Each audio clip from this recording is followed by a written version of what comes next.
నువ్వు అసలు ఏం మాట్లాడతావు నీకన్నా అర్థం వద్దా? గజనీ కళ్యాణ్ అని పెట్టుకో, పవన్ కళ్యాణ్ పేరు తీసేసి నువ్వు గజనీలానే మాట్లాడుతున్నావు అచ్చం. అపరిచితులు లెక్క ఇప్పుడు ఏం మాట్లాడతావు నీకే అర్థం కాదు. ఓ పక్క విజయ్ సీఎం అవటంతో నాకు అసూయ పెరిగింది అంటున్నావు. సిగ్గులేదు చెప్పుకోవడానికి అసూయ పెరిగిందని అసూయ వస్తుంది అంట. మొన్న ఏమన్నావు ఊళ్ళో పెళ్లి కుక్కల హడావుడైంది అన్నావు, ఇప్పుడేం అసూయ అంటావు. నీ జీవితంలో నువ్వు సింగిల్గా ఎమ్మెల్యే కాలేవు, ఆయన సింగిల్గా ముఖ్యమంత్రి అయ్యాడు పార్టీ పెట్టి. నేను మాత్రం ఇంకో 15 సంవత్సరాలు బానిసత్వం చేస్తా అని చెప్పకనే చెబుతున్నావు. 15 సంవత్సరాలు తెలుగుదేశానికి ఊడిగం చేయడానికి నేను రెడీ అని చెప్పి పవన్ కళ్యాణ్ చెప్తున్నాడు. మొన్నటిదాకేమో రెచ్చగొట్టి అధికారంలో లేనప్పుడు అధికారం కోసం చవటల్లారా, దద్దమ్మల్లారా, సన్నాసుల్లారా, ఎదవల్లారా ఈ కదా నువ్వు వాగిన వాగుడు. రోడ్ల మీద చొక్కా ఇప్పదీసి కొట్టిస్తా, ఒక్కొక్కరిని పేకబిసికి సంపేత్తా అని మాట్లాడినటువంటి పవన్ కళ్యాణ్ ఈరోజు నీతి వాక్యాలు చెప్తా ఉన్నాడు. ప్రశ్నిస్తానని పార్టీ పెట్టి నువ్వు ఆల్రెడీ వెళ్ళి తెలుగుదేశం వాళ్ళ సంకలో దూరి అవతలాడు ప్రశ్నిస్తే మాత్రం నీకు బాగా కోపం వస్తుంది, లేకపోతే జర్రం వచ్చింది. మరి కోపం ఏందో ఈ జర్రం ఏందో అర్థం కాదు. అబ్రహాం లింకన్ గారు మాట చెప్పారు, ఏదైతే అధికారం ఇచ్చి చూడు ఎవడి నిజస్వరూపం ఏంటో బయటపడిద్దని. ఈ రోజు అధికారం ఇచ్చి చూసినా కదా పవన్ కళ్యాణ్ నిజస్వరూపం బయటపడింది.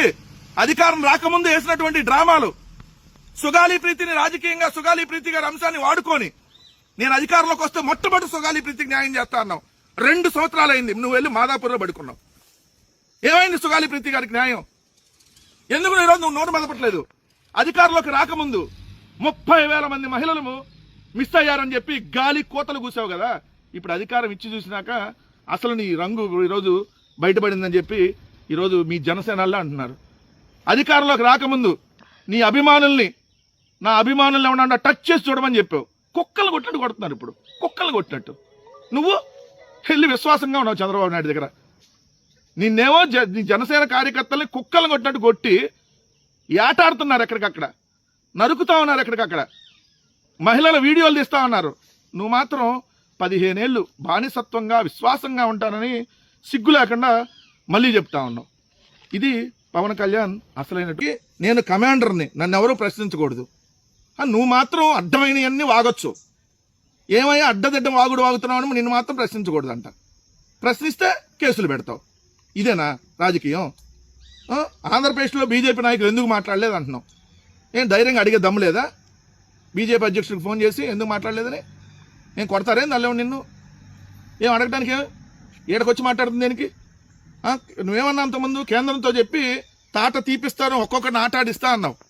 మరి అందుకనే చంద్రబాబు నాయుడు డైరెక్షన్లో వెళ్ళి జగన్ గారి మీద అడిగామేమో అని చెప్పి డౌట్ అందరికీ. అయినా మరి ఇది లీక్ ఎట్లా అయింది అమిత్ షా దగ్గర నువ్వే అంటావు. మరి ఆ మీటింగ్లో ఉంది మీరు ముగ్గురే కదా. అమిత్ షా గారు అయితే ప్రొఫెసర్ నాగేశ్వరికి ఫోన్ చేసి లీక్ చేయడుగా, నువ్వైతే ఫోన్ చేసావన్నా ప్రొఫెసర్ నాగేశ్వర గారికి లీక్ చేయలేదుగా. మరి ఇంకా అక్కడ ఉన్న నాదెండ్ల మనోహరే కదా. మరి మతలబ్ ఏందో చెప్పాలి. 2 సివిల్ సప్లైస్లో అక్రమాలు చేస్తుంటే ఒక జనసేన నాయకుడు ఇంకో జనసేన నాయకుడికి లీక్ చేస్తున్నాడని నువ్వే చెబుతున్నావు.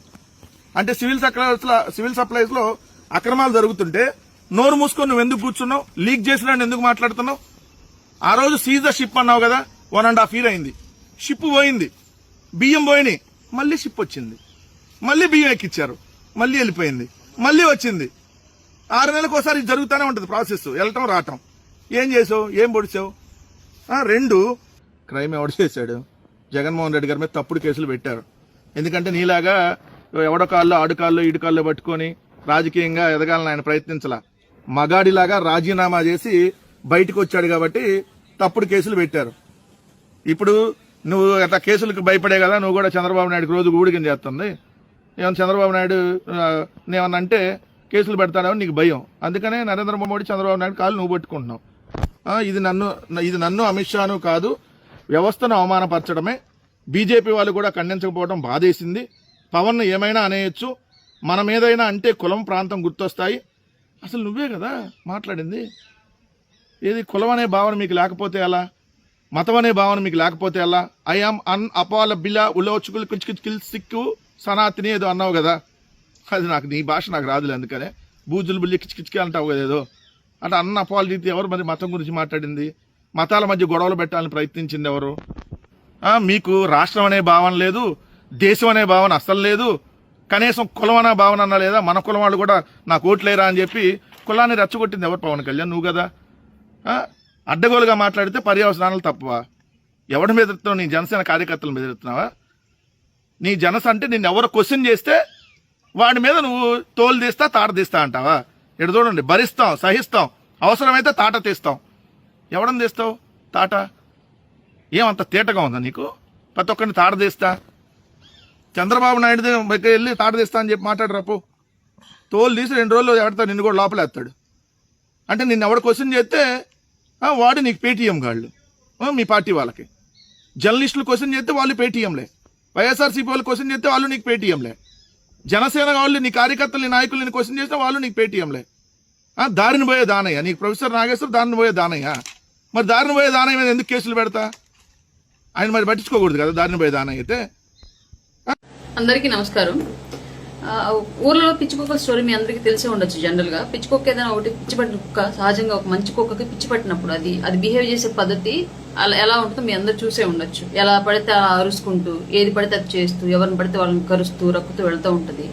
దాన్ని అలాగే కనుక ఎవరు అడ్డు రాకుండా వెళ్ళనిస్తే సుదూరమైనటువంటి ప్రయాణాలు సొంగలు కప్పుకుంటూ, ఎక్కడ తాగడానికి నీరు లేక దాని రోగం దానిలోనే ముదిరిపోతూ చావు అంచుల వరకు తొందరగా వెళ్తుంది. అలా కాకుండా మిగతా మంచి కుక్కలో ఇంకొక వ్యక్తిలో వీళ్ళు కనుక దాన్ని కట్టడి చేయాలని చెప్పేసి ప్రయత్నం చేస్తే అది అంతకంతకు డబల్ అయ్యి ఇంకా ఎక్కువ అరుస్తూ, ఇంకా ఎక్కువ మందిని కరుస్తూ, ఇంకా ఎక్కువ కుక్కలకి పిచ్చెక్కిస్తూ దాని యొక్క లోపల ఉన్నటువంటి విషపు తాలూకు సంతతిని ఎక్కువ పెంచుకుంటూ వెళ్లేటువంటి పరిస్థితి ఉంటుంది. ఇది పిచ్చి కుక్క స్టోరీ జనరల్ గా. అందుకే పిచ్చి కుక్కకి పిచ్చి పట్టినప్పుడు కుక్కకి దాన్ని ఎవరైనా సరే సహజంగా వదిలేసి దానికి ఎవరు అడ్డు రాకుండా ఉంటే అదే తొందరగా కనుమరుగైపోద్ది. అలా కాకుండా అడ్డుపడితే ఖచ్చితంగా అది ఇంకా నేనున్నాను అని చెప్పేసి దాని ఉనికిని చాటుకునేటువంటి ప్రయత్నం చేస్తూ ఇంకా బలాన్ని పుంజుకొని తిరగబడుతూ ఉంటుంది. ఒక నీతి చెప్పాలనుకుంటున్నాను. ఏంటి అంటే క్లియర్ గా విలువలు వదిలేసిన రాజకీయ నాయకుల్ని, వలువలు విడిచేసిన దేహాన్ని ఎవరు ఎక్కువ కాలం చూడరు.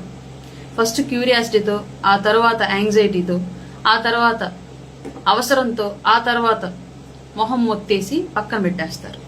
ఇది జనరల్ గా ఉండేటువంటి లక్షణాలు, మనుషుల యొక్క లక్షణాలు.